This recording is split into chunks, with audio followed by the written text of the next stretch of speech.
Hello everyone, my name is Jonathan Harris, and we are doing another Botball Analysis. I didn't make many the first half of the summer because I was busy with GSER, but now I'm going to do the next couple of Botball Analysis videos.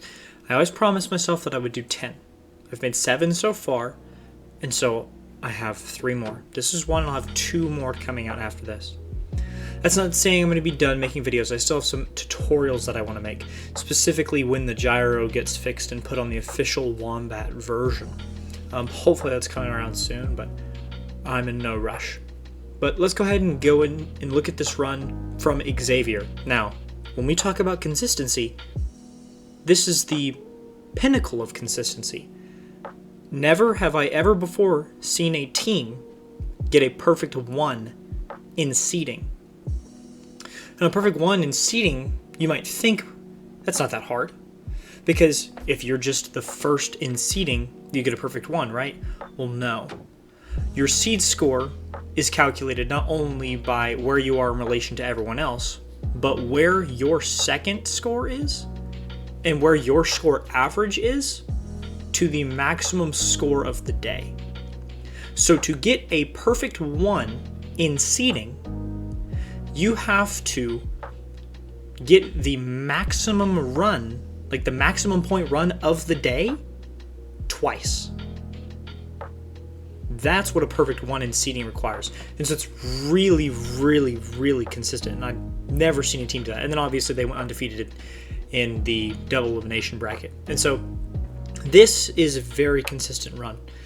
And there's a lot of stuff that this run does. And there's even something in this run that I didn't think was possible until I saw this. And it's just really, really incredible what they did to make this run work. So let's go ahead and take a look. We'll go ahead and I'll show you now that these palm stacks are set up wrong. It goes green and the bottom is green again and then goes red. These two should be swapped. And so we'll see later when the sorting robot comes down the line and sorts these, it looks like it's a broken sort because the green is now over here or whatever. They look wrong even though they're not. And with audio in it, you can hear Tim even say, "Oh, we'll treat those," and you can see his finger point. "We'll treat those as green and we'll treat those as red." And naturally, we'll look at this robot first because it's the other one waits quite a while before it it does anything. And that's one thing that's really fascinating about this run is it with GSER scoring changes, I believe it would have been the highest scoring run of any team. But it was in regionals, so it wasn't the highest scoring. That wasn't the highest regional score because the GSER scoring changes hadn't been put into effect yet. But if it was, it would have been the highest scoring run, I believe. I could be incorrect, but I think it was the highest scoring run. But anyways, in any event, it's fascinating that this run has such a competitive score, and this robot doesn't move for like the first minute, which is really strange and not at all normal. But anyways, we're going to watch the sorting robot in the back. So we'll watch it. It just comes right out of the start box. I don't know. They probably have a jig to line it up, but they grab the first palms, and they're doing a very standard palm sort down this line. So we're not going to look over much because we've seen this before, right? We've seen we've had a whole episode about basically different types of palm sorters.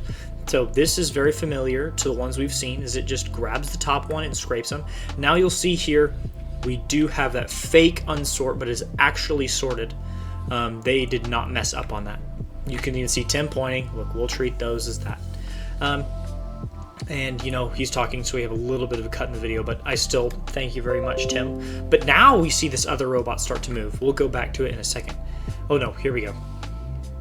So, this robot, it does the Ghidra. This wasn't named the Ghidra at competition, but they call it the Ghidra at GSER. And we actually see a lot of teams do this at GSER, do the Ghidra, what this robot is doing right now. we did not see a lot of teams at regionals do it. I think this is the only team that did it consistently over and over again. That's why this was the thing that was increased when the G-Star scoring came out. But, you know, there's not much to talk about in the sorting robot yet. We see it dump its cargo, which we've seen before. So we're gonna keep looking at this Ghidra robot. And you'll see it has a lift arm, and it has multiple pivot points. It looks like there's got a giant linkage bar here, and that seems to be a shifting parallelogram claw that is moving here. And then they also have a servo on the end of that shifting parallelogram with another pivot and a pivot here, basically all to move that Ghidra. And the Ghidra movement is actually really fast. There are some teams at G-Star, I think there's like one team at G-Star that did it faster, maybe two, but that's very fast for Ghidra, especially for regionals, which is very good. Let's go back and look at the alignment they do. I don't know. I know we don't get to look at it a lot, but let's try to see what we can find here. So, one thing that is, well, the bread and butter for why this works, I'm not going to talk about yet, because I think there's a better camera angle of it later. But anyways, robot comes, it turns, drives straight out of the start box. We know that's what it does first. Then it's going to back up a certain amount. Well, hold on, wait a second. Why would it drive?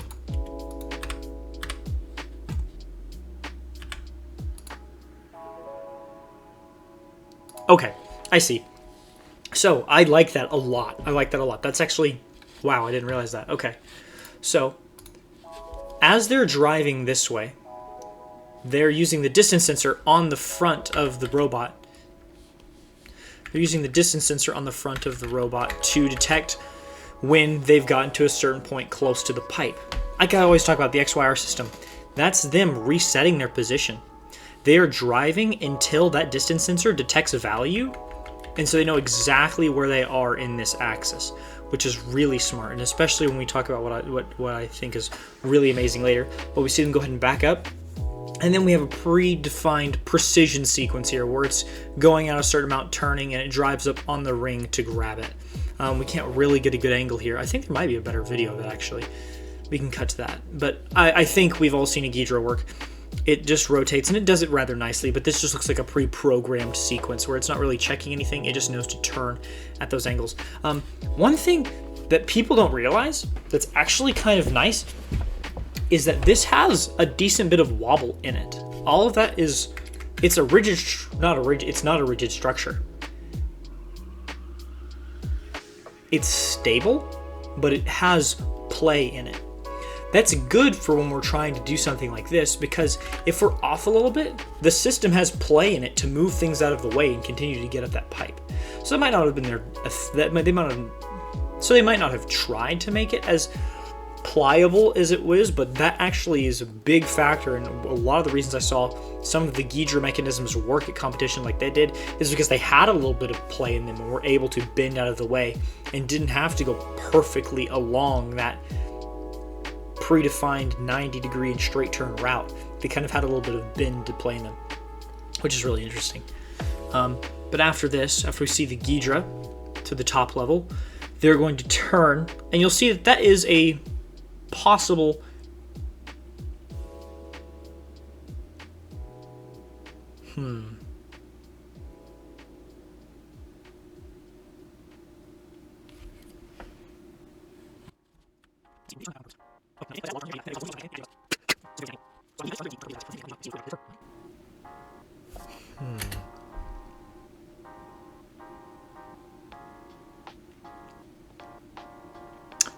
You know what? I actually don't know, but I am in contact with the person who made this robot. So I'm going to ask them. I'm going to pause really quick, and I'm going to ask them how they did this. Okay, I'm back. I've come to the conclusion that I think it was intentional. What they are doing is they're trying to get this sensor as close to this pipe as possible. And because the center of the robot, which is the point between the center of the two driving wheels, because the center of the robot is so far back and there's so much on the front, if they were to drive at the pipe this way, straight on as much as they could, they would get stopped super far out. And so when they turn, this part of the robot would still be like way out here when they turn. And so they need to take a little bit of a shallower angle at that side to get this as close as possible. And so you'll see what they do here is they turn more, and while since they've subverted the front of that robot to not touch the building, they can drive forward a little bit more at an angle to get that closer. And so what they do then after this is they back up, and they have some digital square ups. You can't really see them because they're under the wall, but there are 2 digital sensors that square up on that pipe, and you see it aligned super nicely there. Yes, they needed to do that to get that sensor close, because the thing that I didn't know was possible. But what I would have done to get that sensor close is, instead of going out like here and then back in, I would have probably tried to align more on this tape. They can't align on this tape with square ups because the square ups are being used by this bot over here. But if they were to just try to, instead of overturn here, turn straight towards the building, I would have used that distance sensor to find out how far we are from here. And then once the origin of the robot is here-ish, and the robot's facing this way, instead of turning a perfect 90 degree to be going this way, and then just squaring it back here, which would have been too far away, you can actually overturn at like a 100 degree angle. Because with those digital square ups, we can actually get some variance on where we hit the pipe from the same origin point. If we're angled this way and we square up here, we're gonna land here. If we're angled this way, well, that's maybe too much. If we're angled like that, then we're gonna hit over here, which makes sense, but you might be thinking it's going to get the rotation robot off, but since we have those digital square ups there, that's actually perfectly fine, and we're going to be aligned perpendicular to the pipe at the end no matter what. So overturning here would actually help them get into the corner, and this big front end of the robot they're trying to keep away from the pipe would have actually been away from the pipe while the center of the robot was closer. So I think that would have been a little cleaner than having to go here and then out, because the only reason the only problem with this is when they go out and then come back in, you have this really long drive that has a lot of room for error. And you can see they're not using any advanced driving methods, because even before we hit this pond, we see a substantial arc in this drive that I think is very unintentional. But then, the thing that I think is so interesting about this run is that the reason they need that sensor that I showed you, the sensor that's sticking off the side of the robot, that sensor is being used for line following. But there's no black tape there. So what is what is that sensor doing? Well, that sensor is actually pointing outwards. It's parallel to the table. And it's looking at the underside of this pipe. So I didn't know this was possible, but this must mean that depending on how close this sensor is, depends on how much of a reading that pipe gives. And so they're actually line following and riding alongside the edge of that pipe. I know that it's doing this because, well, number one, they're not using gyro. I introduced one of the teammates to gyro a couple of days ago, and he thought that was witchcraft.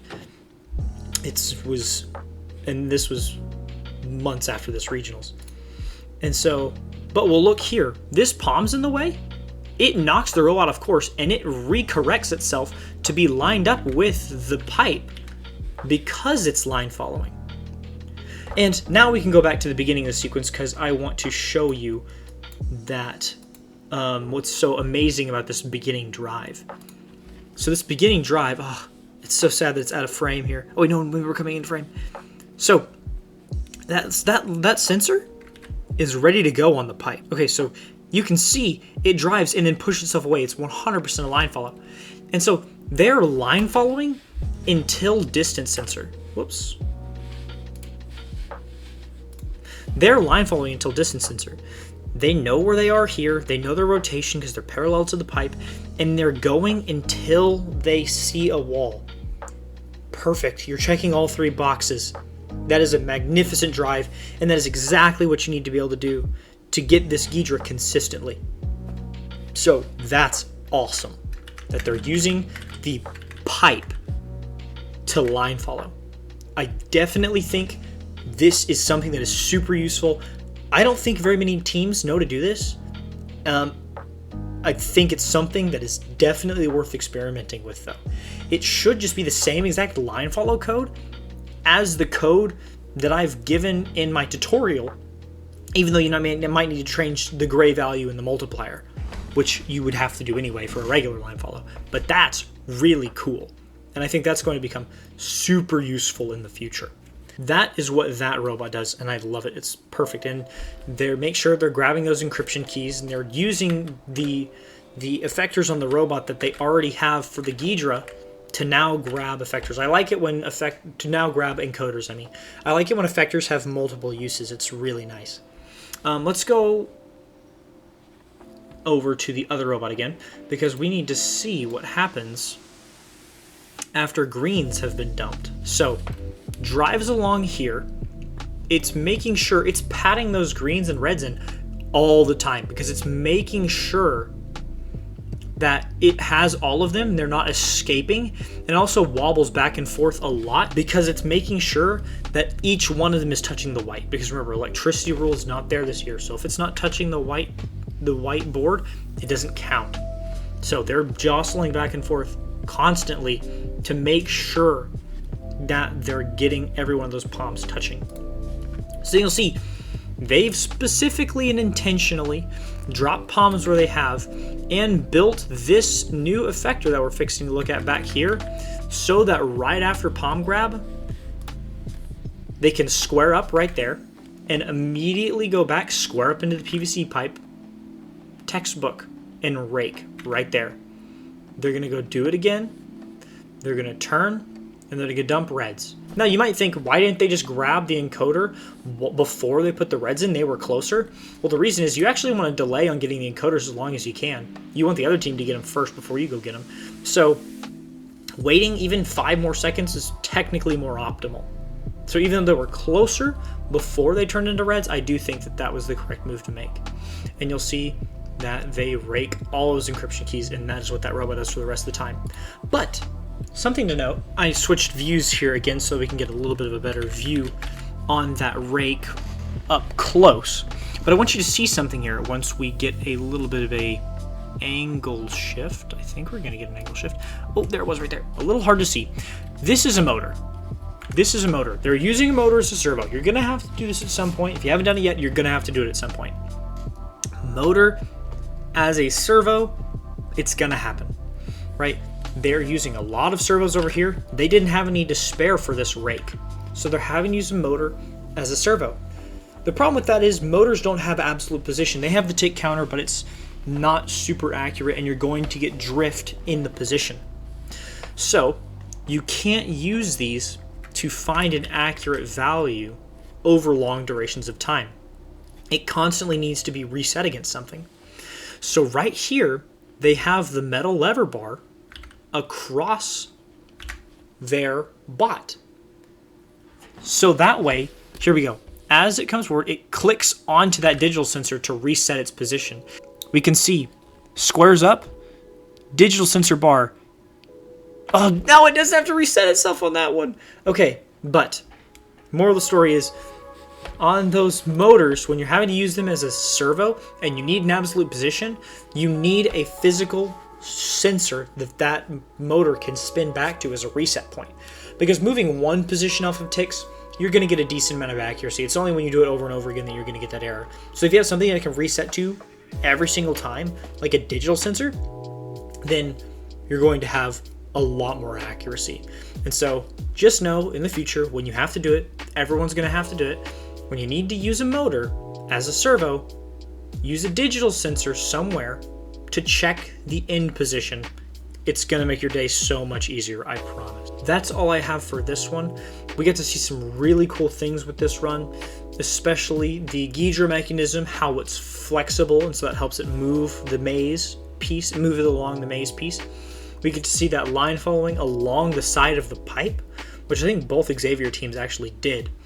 And then how we get to see that motor is reset with a digital sensor, and just another classic, amazing palm sorter working to perfection. This runs really clean. Like I said, perfect one in seating. I've never seen it done before. I hope you got something worthwhile out of this video. I still have 2 more that I'm going to make after this. And then I am going to be making some tutorials. And I think with those tutorials, I've gotten to the point where I don't want to give you the code anymore, because I have the fear that teams are going to just be copying the code, or not teams, but students will be copying the code down and will actually be learning from it. So from this point on, now that they're going to be a little bit more in-depth tutorials, I'm going to be talking about concepts and the math behind those things and those concepts, and explaining how to write the code, but not actually writing the code for you. So that's what I have planned. I hope this video was useful. If you have any questions, as always, even though I've graduated, I'm still on the Discord all the time, and I'll answer any questions. I might not be in the game rulings loop, but I can still answer any sequencing questions if you want to have any sequencing questions answered from me. I wouldn't blame you after my GSER performance, but I hope you all have a wonderful day, and I will see you soon.